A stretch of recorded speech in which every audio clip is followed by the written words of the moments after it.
Hey guys, I'm s7yler and today I'm going to review the 5.2-inch ZUK Z2 Pro that comes with some amazing specifications like 6GB RAM, 128GB internal storage, SuperAMOLED display and Corning Gorilla Glass 3. So let's start the video.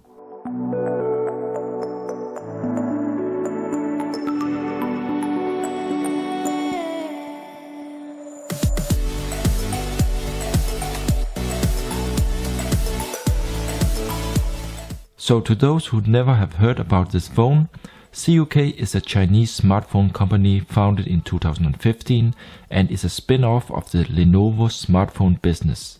Some call it Lenovo ZUK, others say ZUK or just ZUK, but no matter what you call this phone, the quality is really set high. The ZUK Z2 Pro is different in design and performance than the normal Z2, so don't confuse it with that. But you of course also pay more for the phone, but in return you get one of the fastest and best phones right now on the market. Some would say even better than the OnePlus 3, while others may disagree with that. So what I got here is the Chinese version, so there are some few instructions in Chinese included, and a special black VIP card. And here we see the name and something in Chinese. There's a USB Type-C flat cable included, but I see that the normal size USB connector isn't reversible as on the LTVs, but besides that, the USB Type-C looks like on many other phones. The Wallcharger is rather small, but when we look closer at the specifications we see that it says 5.3 volt, 2.5 amp, so this will charge the phone really quick. The phone also has a very nice matte metal frame with a gold tone. We see it says ZUK on the back. In the top we find a very good 13 megapixel main camera with optical image stabilization, 4K support, a strong dual LED flash and a UV and heart rate monitor. On the right side we have the volume rocker and power button, which are made in metal and solid and responsive.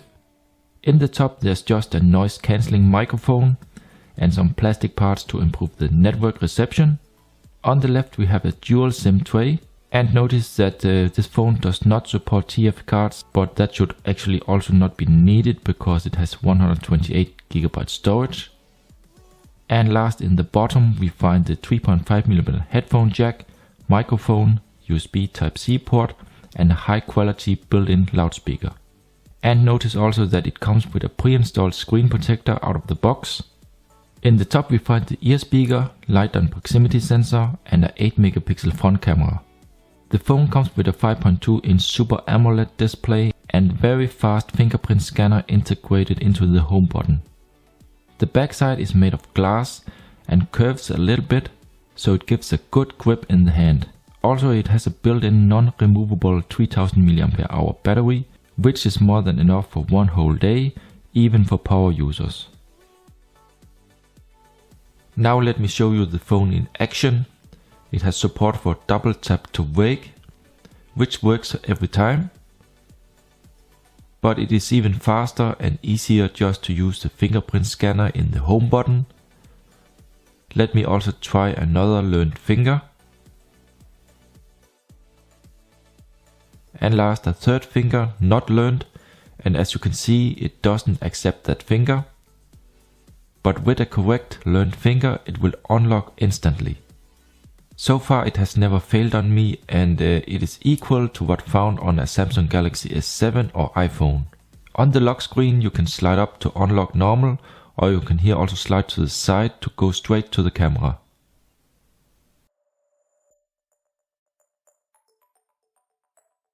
The CUI launcher is 100% smooth and very fast, absolute no kind of lag. So just like on an iPhone it doesn't have any app drawer, but you can put apps in a folder if you want. And the Chinese version here does come with some pre-installed apps, very typical for China phones, but I have just put them all inside a folder so they don't actually bother me too much. So all to the left we find U Health, that can count your activity like steps, activity burned, etc. And let me just demonstrate the heart rate monitor.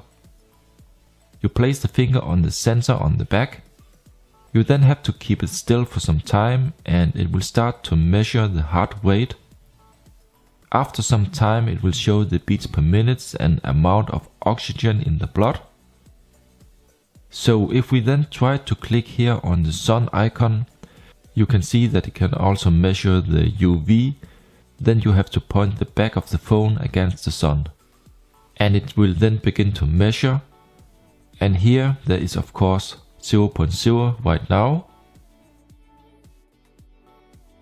And another option is to measure the speed you're going and how much you burn. If you for example use your bicycle.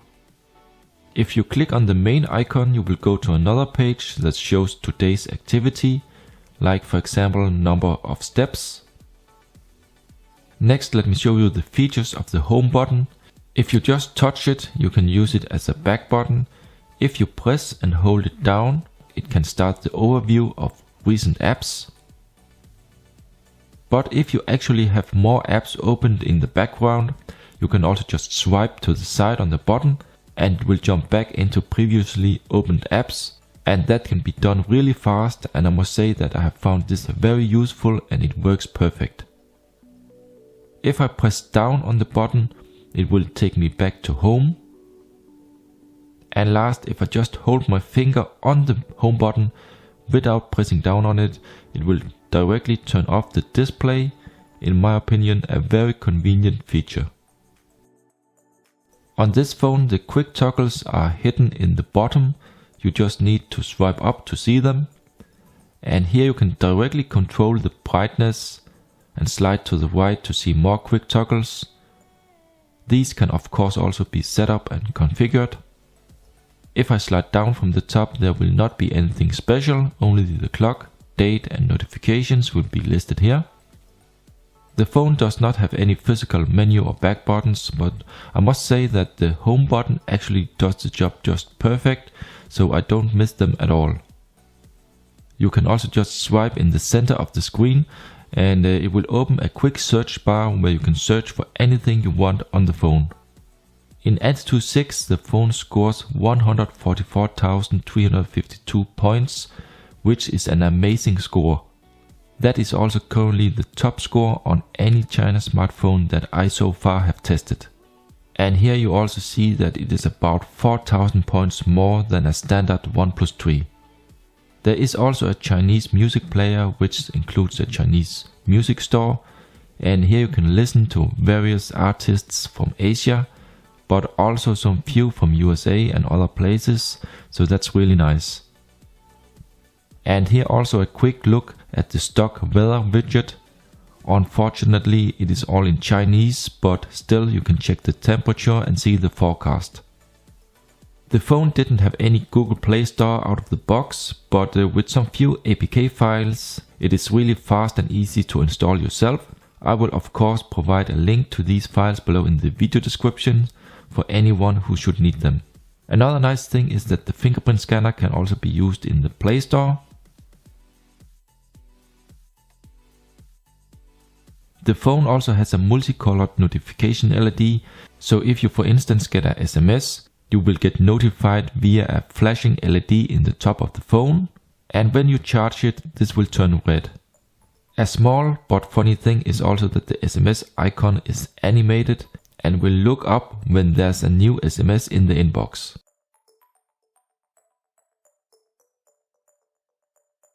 The camera is started very quick and uses a Samsung ISO sensor with aperture 1.8.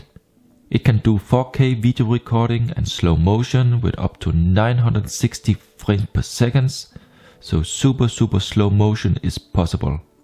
It also has optical image stabilization, face detection and auto HDR mode. Overall I must say that the camera has surprised me a lot. It does super sharp and detailed pictures. It is really a joy to use the camera on this phone. It is in the eye of the beholder, but in my opinion the pictures are even better than on my Xiaomi Mi 5.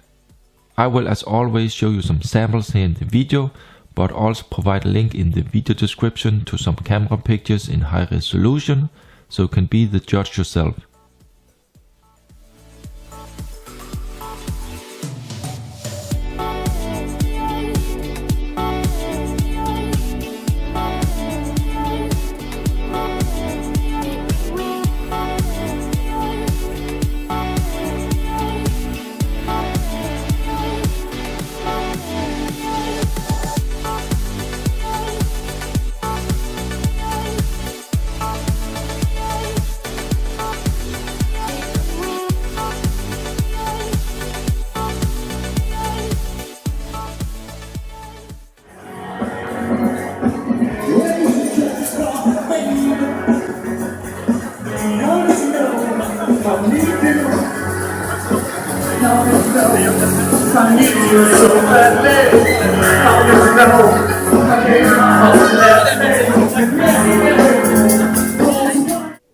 So let me test the autofocus. As you see, this works fine and stable. And the shutter speed is also good. Let's have a closer look at the details. Well, that's not bad at all. And the zooming is also very smooth. So one of the differences from the normal Z2 with a LCD display and this version here is that we here have SuperAMOLED with real deep black values, so black is real black. And the viewing angles are just amazing, so sharp and colorful, no matter how you look at the display. And last, let's have a close up.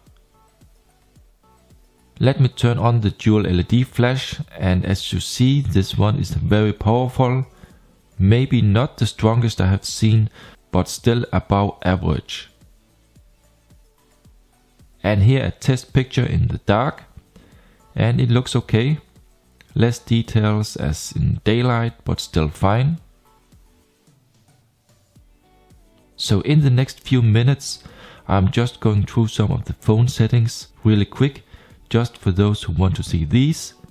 Most will be self-explaining, so during this I will not talk.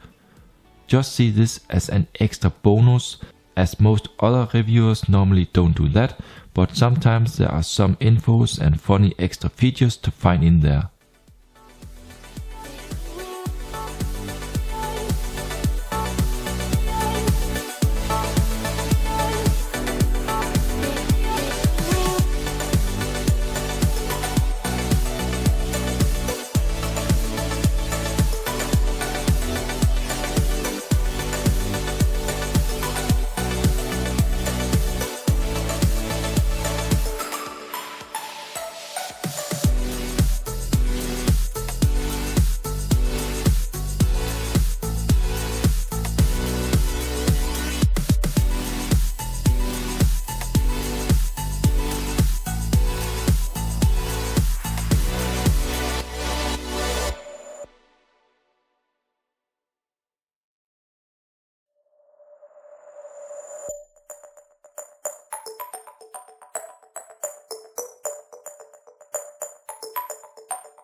In the rest of the video I will show you some results from different test apps, and in the end I will run a game and tell you about the pros and cons, so stay tuned if you want to know more.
So guys, that's it for the review. Remember also to check out my blog. You find the link in the video description.